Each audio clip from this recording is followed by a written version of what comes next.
When it comes to introducing online learning, we actually made a big mistake. We introduced it a year ago at a time when we had lost a math teacher.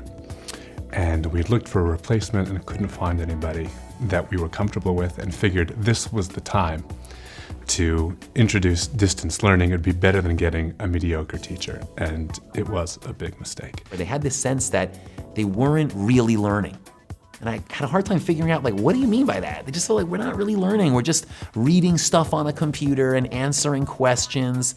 And even though I believe they really were learning, and their assessments proved it, they were taking exams and they were writing essays and papers and the teacher was grading them, they were learning, but it was so different from what they were used to. And I think they had a hard time dealing with that. And so we sort of backed up.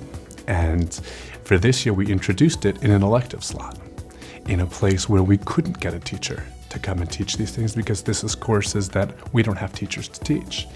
And there we met no resistance at all. You know, here it was something that was beyond the core.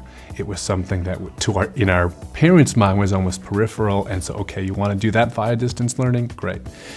What we've managed to do, though, is in this elective slot, we have kids who are taking AP Economics, and they're succeeding. I've had individual students use online programs, and it's fantastic because those are students who are much further ahead than their peer group. So they may be 2 years ahead in a particular subject. When I hear online learning, to me that implies a distant learning class. That implies a school where you may not have a teacher available to teach a particular subject, or you might not have enough students to justify a full class. And so in rural communities or in places that can't find qualified teachers, you might take advantage of technology to offer the kind of course that you would otherwise offer in person. We've had a couple courses online, and they've filled a need. They typically are in a place where we don't have a teacher who's able to either teach that material or teach that course. So in that sense, it's really fantastic. Sometimes they're from Israel, or they're from a place in the country where they're doing an archaeological dig, something that we just can't physically be able to experience ourselves, and I think they're great. Now we're really looking at, again, having students potentially having a teacher in Israel who's teaching Jewish history, who's teaching Hebrew, who's teaching, again, Tanakh. So we're looking at it in new ways now, actively looking at that right now.